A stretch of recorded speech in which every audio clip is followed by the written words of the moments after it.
Could you imagine you sitting where you're sitting right now? Actually, yeah. How bad do you want it? I want it bad. How bad do you want it? I want it bad. How bad do you want it? I want it. Butler 3 on the way. Got it, Jimmy buckets. How else do you say it other than Jimmy F and Butler? How bad do you want it? I want it bad. How bad do you want it? I want it bad. Welcome back to The Jump. I'm Rachel Nichols. At this time, I'd like to welcome in our next guest. You just saw his highlights as he led the Heat to the NBA Finals in his first year at Miami. Five-time All-Star Jimmy Butler. Welcome to The Jump. Thank you for having me once again. Larger than life, my friend. This is how you are after that NBA Finals appearance. Yeah. I want to take you back to the bubble for a minute. Before the playoffs even started, you and I sat down and you told me you were going to the NBA Finals. Not a lot of people agreed with you, but you had total certainty. It obviously paid off. What is the biggest lesson you learned from all of that and that whole experience? That the group that we had were very capable of making it to the finals and competing. I think that those group of guys realized what we could do, and I'm hoping that the group that we have now realize it too. I definitely miss the guys that we had, but I'm grateful for the guys that we brought in. So, Jimmy, fill in the blank for me here. The Miami Heat get back to the NBA Finals if blank. If we do what we're supposed to do, play together, not listen to everybody on the outside, which I preach every single day. We're not worried about them. Let's lock in on us and play our best version of basketball that we can. We'll get back there, and we know what to do. How do you notice the confidence you have in these guys spreading to them so that they believe the way you believe? I just got to tell them every day, show them that I'm so appreciative of them, the work that they put in. I have all the confidence in the world in these guys. I do. I'm going to continue to give it to them. Confidence is what those guys need, and that's what I'm here for. And then I'll just, get in where I fit in. Well, you're backing it up. That image of you slumped over the stanchion in the NBA Finals, just giving every ounce of yourself. There's not much time for you and the Heat to recover from those moments from that Finals. Training camp's already underway. Your first regular season game is in less than 2 weeks. How do you feel about the short turnaround time and how it's going to affect you guys? I think everybody's going to be a little bit tired. We're at the same disadvantage everybody else is at. And like I always say, nobody cares. Nobody's picking us anyway. So tired or not tired, we still got a job to do. We still got to go out there and prove that we can compete with the best of them. We'll be okay. Have you noticed that no one's picking you? Has that caught your attention, Jimmy Butler? I don't have to look at any media outlet to know that you got some really good players that are much better than I am coming back. KD, Kyrie, Steph, Cat. A lot of guys that was out are coming back. So I'd pick those guys over me too. Wait, you would pick those guys over you? Or if you were in the media, you would pick those guys? Or are you currently picking those guys over you? Those guys over me. Yes, I would. So if I'm betting, I should bet against you? I always thought that was dangerous. Do you want to win or you want to lose? That's up to you. Well, our staff noticed that you liked a post on Instagram from Bleacher Report that said James Harden has added the Heat and Bucks to his list of preferred trade destinations. I think that's What did you like about that post, Jimmy? I like his hairstyle. That's it? His player. Like little dreads, some braids. The beard looks well nourished. I like the post. What do you think of the idea that James Harden might want to come to Miami? There's a lot of stuff always in the media. I think that he's a hellified player. I like the group that we have. To tell you the truth, I just want the guy to be happy. I think that's what life is about. That's what the game is about. And yeah, so what? I like the post. So on that tip, you know what it's like to be in that situation. You wanted to trade out of Minnesota a few years ago. We all know what happened next. Have you gotten any flashbacks when you've been hearing about what's going on with James and the Rockets? Nope, no flashbacks for me. I'm where I want to be. That's behind me. That's the past. I'm here. I'm locked in on the Miami Heat right now. I'm telling you, I like James. He's a friend of mine. I just want them to be happy. I do. Well, let's talk about your Heat teammates then. Fellow All-Star Bam Adebayo just rewarded with that cash, that max extension this past offseason. Well deserved. Did you give Bam any advice when he was going through the process or after he signed the deal? Just look, man, you know where you want to be. You know that we need you because you're the engine, you're the key. You've won us so many games, and if we're healthy, I mean, who's to say that we wouldn't have beat the Lakers in the finals? We'll never know now, but hopefully we get a rematch at that. But I'm so glad that he got that bag. He deserved it. He's worked so hard each and every day, and he's always making everybody around him better.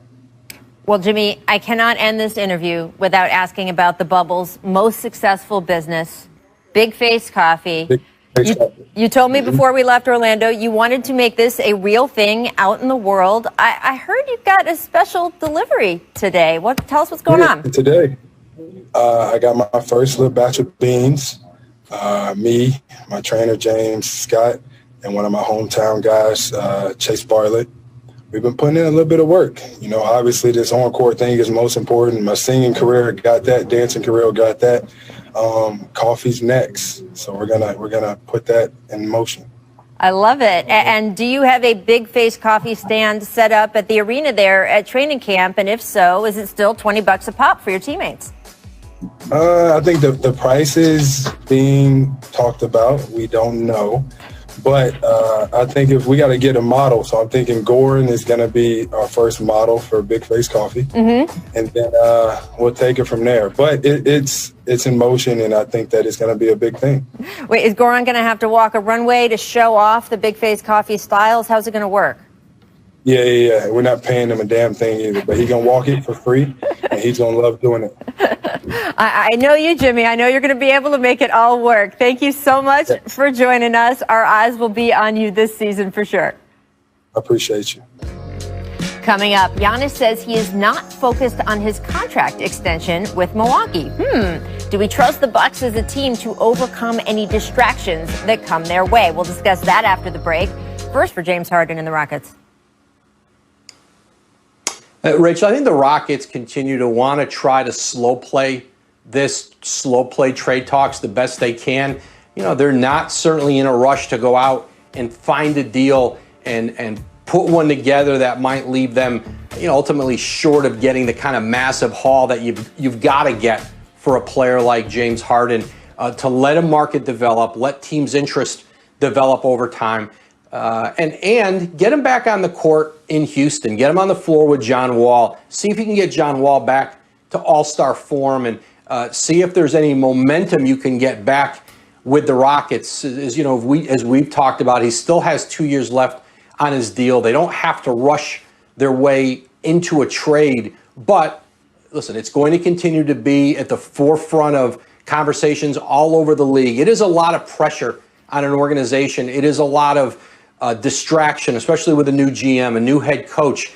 This thing doesn't go away. You get asked about it every day. That tension is there every day. It's not easy to move forward like this for an organization, but if they're gonna slow play it, if they're gonna figure out how to get the best possible deal, it's something that the Rockets are gonna have to learn to live with. So fascinating to watch that develop. All right, the very Natalie dressed Adrian Wojnarowski, thank you so much for joining us, Woj. We will see you soon. Thanks, Rach. All right, with that, I'd like to bring in our resident coach, David Fizdale, our Hall of Famer, Jackie McMullen. Welcome, friends. And, Coach, I'll start with you. What's your reaction to the news of this big extension for PG? I'm going to call him for a loan. That's a great deal for him. I'm really happy for him. You know, nothing better for a guy in his hometown to get a big contract and for a team to show how much they really want to. Obviously, I thought the Clippers should and had to do this because they gave up a lot, right? Gilchrist Alexander is one of the best young players in the league.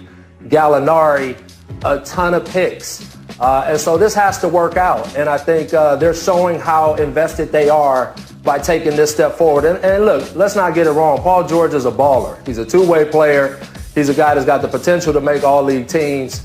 I think it's a good investment on the Clippers' part by showing this. I think now the big step is going to be Kawhi Leonard taking it to another level and showing why he had to have his guy in Clipperland. You know, I think that because Kawhi demanded, he wanted him there. And so I think Kawhi now has to step up and show why he wanted him there. And now they got to go out and get a championship done.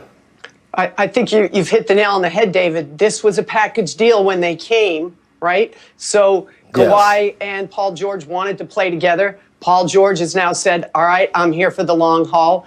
And I'm sure he's hoping, and the Clippers are hoping, that Kawhi follows suit. You had to get this done, and I know there's a lot of unhappy Clipper fans that are looking at Paul George's playoff results and saying, are you kidding me? Why are you paying this guy all this money? But I think Steve Ballmer and the Clippers are smart to take the longer view of Paul George's career. He did have a tough postseason, as did most of the Clippers, and I think his Game 7 sticks in everybody's craw still. But remember, he was coming off double shoulder surgery. We heard him speak of his struggles inside the bubble with the mental health aspect of that, which I do not think we should diminish in any way, shape, or form. So what this tells me is the Clippers are not overreacting to their early exit in the playoffs. They have a new coach. They're going to restart. They have new players, and they're going to go forward with these two guys and hope they can lock Kawhi up as well. That double shoulder surgery point, Jackie, I think is so important here because obviously that wasn't affecting him per se in the playoffs in the bubble.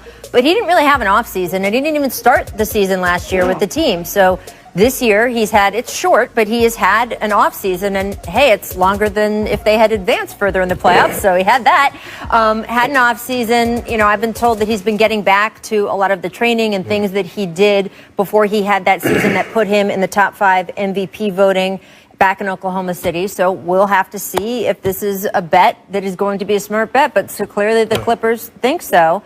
And look, you do have Kawhi Leonard, player option after this upcoming season. Jackie, do you think Kawhi will commit to the Clippers, especially after this PG noise? It seems to me he would, Rachel, but I have given up trying to guess what goes on inside Kawhi Leonard's head. I'll be honest. And I do think we should point one other thing out for the cynics that I heard from shortly after this news broke, and that is Paul George asked to be traded out of the Pacers, asked to be traded from OKC. So he has locked up and says he wants to, remain there for the remainder of his career. But in his past 2 places, he has requested a trade. Nothing's ever certain in the NBA. Hey, and you know what? Right now, after, with this nice contract, and then I think his comments about how Doc used him, I think it puts a lot on his shoulders now to Clipper fans that he's got to come and answer the bell, especially with the way they exited. So the package deal of those 2 guys, I think they have to have an elevated source of responsibility, and they have to step up to collectively put their team in a chance for a championship. Absolutely. Couldn't agree more. All right, guys.